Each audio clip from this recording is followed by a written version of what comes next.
morning, everyone. I just want to jump in and say thanks to the American Rose Society for hosting us, and thanks to Paul Zimmerman for joining me today. You just got our introductions, and I just wanted to say, what's not going on in roses right now. To me, this is the golden age of roses. I mean, Paul and I have been traveling. Paul travels around the world. I travel domestically. We're looking at everything from new introductions to research and development. Before I go on, I just wanted to ask Paul, I know he just has recently had some trips overseas, and just wanted to get some feedback, what's going on over there in France and the United Kingdom. Yeah, so Wes, there's quite a bit going on, actually. A lot of great roses being bred, certainly in Europe, which as you know, we have started to bring some in from across the pond, as they say, United Kingdom. We've also, of course, at Jackson Perkins, we've tapped into New Zealand.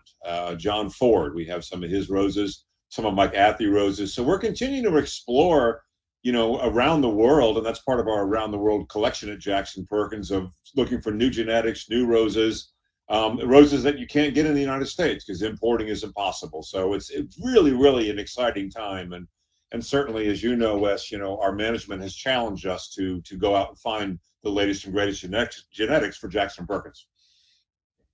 That's one thing, Paul, that I think about all the time when you look out there in the world of roses, both online and in retail, what's available. When you come back to Jackson and Perkins, you look at their 130-year plus history, the new introductions that have come in all along those times, and not only are we having large collections of those varieties that are exclusive to Jackson and Perkins, but we have new things like you have mentioned that are coming in domestically and from all over the world. Yeah, and these are exclusive to Jackson and Perkins. I mean, the varieties that you're going to be introducing, you can't get them anywhere else. And that's one of the neat things about JP. And like you said, it's 130-year history of new and exclusive introductions and cutting edge. Yeah, and what we have found is that we had such a large category of roses and such a large catalog of roses that we needed to build an infrastructure that made those roses clearly available to interested parties and customers. So we built the Library of Roses. That is our introduction umbrella for all of what we do at Jackson Perkins. And under that Library of Roses, we have Jackson and Perkins Exclusives. These are roses that were either bred by or introduced by Jackson Perkins over their years in breeding roses. We have the Vault Collection.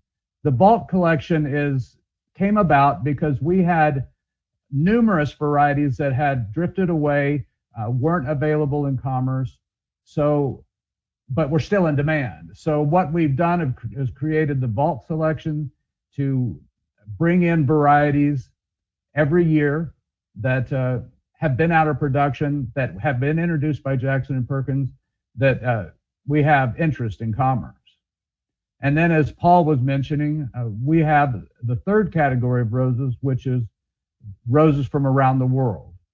This includes roses that we're currently bringing in from the United Kingdom, from New Zealand, and adding to our collection, and have been adding to our collection over the past several years. Where I want to start is with Jackson and Perkins' new exclusive roses. For spring 2026, we have a rose that we've named Ruffled Romance. It's interesting because Ruffled Romance was named by the public. We had a competition and had over 5,000 people submit names for this variety. And Ruffled Romance was selected. This rose is a floribunda. It has 3 to 4 inch blooms. It has a moderately fruity fragrance, and it was bred by Keith Zeri. It's not available anywhere else in the United States, and it's a Jackson and Perkins exclusive. This will be the last rose that Keith Zeri will breed for Jackson and Perkins. As I mentioned before, we have the Vault Collection. These roses were introduced or bred by Jackson and Perkins. that have historical significance or have been out of production and are being reintroduced. A good example of a beautiful rose that's been out of production for years that was introduced by William Warner with Jackson and Perkins is Blue Chip. Blue Chip will be new in spring 2026. We chose it because it was a floribunda that had great fragrance, good bloom size, and a unique color. Another one of the roses is Jean Borner. This rose is being brought back by us because its historical significance. This rose is not unique to our collection, but it was bred by Jean Borner, and it fits the vault collection, and it is in great demand, so we've brought it back for 2026. The roses from... Go ahead. Can I jump in real quick? Something about Sure. The vault collection? Sure. Yeah, so the vault collection, there's obviously a lot of roses from Jackson Perkins that have been introduced over the years. You know, you may have grown them yourself, your mother grew them, your grandmother grew them, your grandfather grew them. That's what this collection is about. But I'd also like to add, because this is the American Rose Society and you all are very sophisticated rose growers, the vault collection, we are partnering with UC Davis in terms of where the material is coming from through their VI program.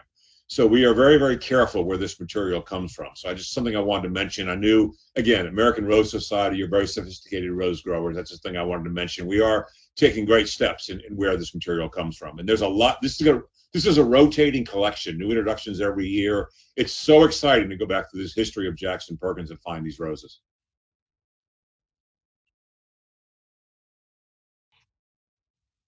As I mentioned before, the second pillar in the Library of Roses is our roses from around the world. These varieties come from breeders around the world and are available at Jackson Perkins in North America.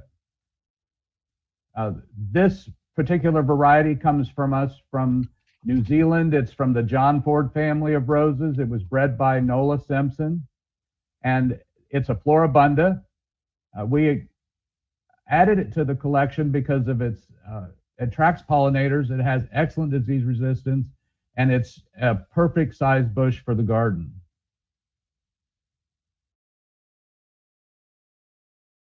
This is Sealed with a Kiss, and this is one of my favorite introductions from Nola. This rose has almost totally black buds, and the tips of the petals are black. And of course, you can see in this picture, it's velvety red and has strong disease resistance. You know, this variety has been tested in our area in the Carolinas. It's been tested, overseas and in New Zealand, and it has a very big following.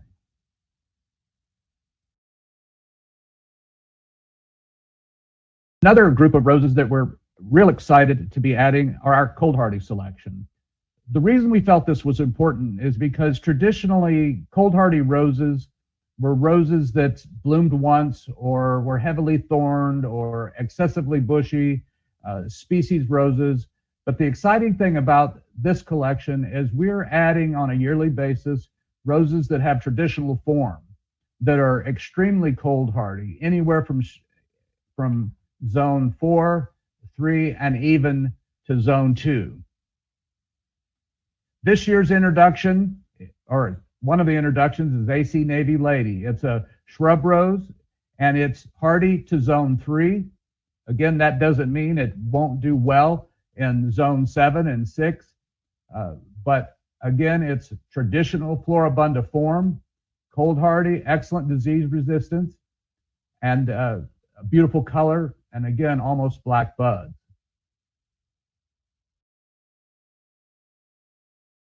J.P. Connell is also a cold hardy rose, and it's shockingly cold. It does well without protection to zone 2, and that's way up into Canada. And again, I want to remind everyone that just because it's zone 2 doesn't mean it doesn't do well in 6, 5, and 4, and 3. But it's interesting that it's almost thornless. It can have up to 50 petals. It was bred in 1973, and it was the beginning of what I call the new generation of genetics for cold hardy roses that's available now in the United States.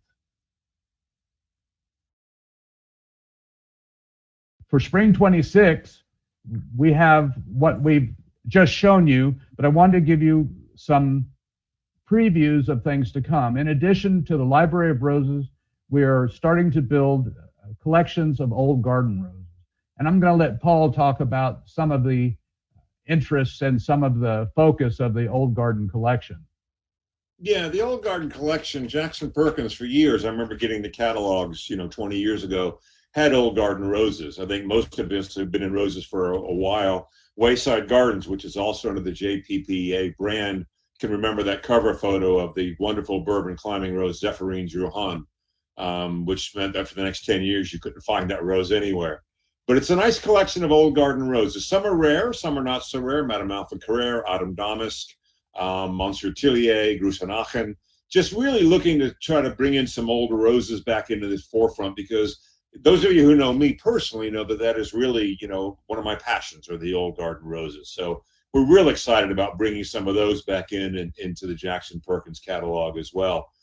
The Rambler collection, Wes, if you don't mind if I jump on that a little bit. Those of you with the American Rose Society are familiar with the name Ann Belovich.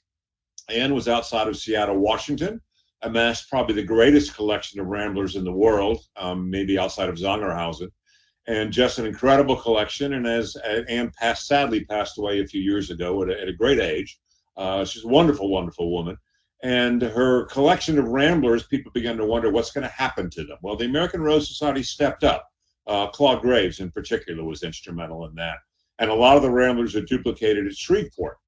And so the next challenge began, well, what else do we do with them? So nurseries have been approached, like Jackson and Perkins, and there's others as well, to get these roses back into commerce. That way they're out there, they're available. If somebody loses a plant, we know where it is. So we are very, very proud to have partnered with the American Rose Society and the Save the Rambler Collection initiative, which of course is dedicated to Ann Belovich and all the work that she did for the Ramblers. So look for some of those, and the old garden roses start coming soon. Paul, I don't mean to put you on the spot, but there may be some people in the group here that are hearing the terms old garden roses for the first time and rambling roses. I wondered if you could just give us a broad definition of old garden roses. Yeah, so old garden roses is a class of roses, not a specific variety, but a class of roses that was created before the first hybrid tea La France was created. I think that was 1870 something. I always forget the date. Somebody I'm sure can jump in and remind me of what that is. So you're looking at, and two groups within that group. You have the old European roses, which tend to be spring flowering, Damask, Centifolia, Alba, Gallica, which are some of the most beautiful roses on the planet. Those in Portland can kind of go into that category, and they'll repeat a little bit. Then you have the post-China influence, China hyper-perpetual, tea roses, the old-fashioned tea roses and bourbons, and it goes from there. So that is essentially what an old garden rose is. They tend to be very fragrant. The survivors have survived. They're the best of the best is what we have in today's world. So they are wonderful roses. Ramblers, again, classes, hybrid Wickerana, hybrid multiflora, the two most popular ones. There are subcategories that you can get into as well. But essentially, a rambler is a climbing rose that does two things that climbing roses don't do. One, they get really huge. And I'm talking 25, 30 feet is how big some of these things can grow. They are also spring flowering. I use the term spring flowering, not once blooming. I hate that term because it only sounds like they bloom for a day. Spring flowering roses will bloom 3, 4, 5 weeks sometimes. And in my opinion, a rambler up a tree full of thousands and thousands of blooms is a show that no repeat rose can rival, quite honestly. And look, so that's a real quick nutshell of the difference between old garden roses, ramblers, and what sets them apart from the modern roses.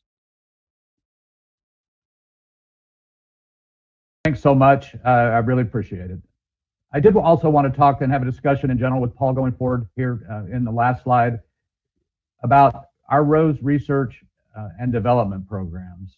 We've talked about what's coming. We've talked about what we're doing and the Library of Roses, but this portion of it is the foundation of everything we do, and this is where all of this comes from. So wanted to get into a discussion today about what we're focusing on to help our customers get the best quality roses they can get. Paul, do you have any thoughts? Yeah, I mean, exactly what it is. This is a very robust research and development program that we have. We have a partner that we work with a lot of the roses are tested. We'll get into a little bit more, I think, in a bit about what specific roses we're looking at. But essentially, it's research and development. While they are there, they are tested under no spray conditions. A lot of the roses that come in from overseas are roses that have done well in their country, but we want to make sure that they do well in ours. So we are doing that with no spray testing in that sense. Also testing them for own root viability, and just bringing in a lot of different roses from all these different sources, and just going through the motions of testing them to make sure that when we finally introduce one, we know what it's about, and we know its history and its background and how well it can perform. And I know we've talked about the roses we're bringing in domestically and bringing in from around the world, but I'd like to get a little bit into our amateur breeder program. To me, that's one of the most exciting parts of what we're doing. I agree. The amateur breeder program, and I put the word amateur in quotes, by the way. I say that. As you all know, and I suspect there's probably some breeders who are actually watching this webinar today, members of the American Rose Society. There's a lot of breeders out there in the United States and around the world, quite honestly, but we're focused on the United States breeders, domestic breeders that we have here, that getting into the industry is difficult. I've worked with a lot of amateur breeders for 25 years or more, particularly when I had Ashdown roses. So we know how difficult that is. And Jackson Perkins, one of the things that we want to do is we want to be a doorstep. Since we have a direct communication with our customers through our website, jacksonperkins.com, we have this direct communication, so we can introduce these breeders to our customers. So we are looking at amateur breeders, bringing them into our research and development facility, and then we are testing them the same way. We are also testing them around the country in private gardens that we have personal relationships with, to make sure we have, are we cold hardy? Are we West Coast? Can we heat tolerant, disease resistant? Black spot sweat boxes. We're trying to make sure that we get them that way. And I always feel, and this is me personally, I think that amateur breeders can often be the cutting edge, because they don't breed for commercial reasons. They breed to discover something new. They want to try something different. My favorite quote is, William Radler, who bred Knockout, was an amateur breeder till he suddenly wasn't. And that's when Knockout was introduced. But that was the cutting edge rose. I look at Ralph Moore's career, the great Ralph Moore, cutting edge roses. They breed out of inquisitiveness. And so we're real excited about that amateur breeder program.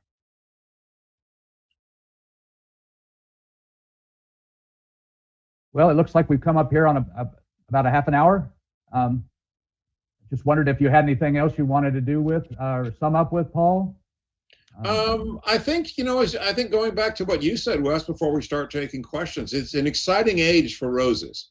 There was a period where it was kind of like Hybrid T Floribunda, and then, of course, Knockout occurred, shrub roses, Cortez roses, David Austin roses. And it's just this wonderful cutting edge, going back to our past of the J&P Vault, going back to the old garden roses, Save the Rambler initiative, and the stuff we're bringing in from overseas. I mean, we're not going to say exactly where it come from, but I did do a garden tour of New Zealand and Australia, and that's where I made contacts with some of these breeders and saw some absolutely mind-blowing roses. And I think, we here at Jackson Perkins are extremely proud that, they're coming to America, as the song says. Yeah, and this program is maturing. This pillar or rose library concept is a couple of years old, and the program to develop these roses is not something that just happens overnight. So you can see what we have for 26. 27 is going to be a breakout year. We have dozens of new roses because our program is maturing. And all of these programs will have new varieties being added as we go forward. Yeah, they will. I mean, as some of you know, when you bring in a rose from overseas, there's a 2-year post-entry quarantine period. So, we're going through that with our first batch, but you will begin to see them roll out 26, 27, as Wes said, breakthrough year, 28, 29. Some real exciting relationships and partnerships that are just very exciting for rose growers and rose lovers everywhere. Well, I know that we've set some time aside for questions, and so that's all I have, and we're ready to go. Bill Dorn. Well, thank you, Wes and Paul, for updating us about the world of roses, Jackson Perkins. The webinar was very informative and well received.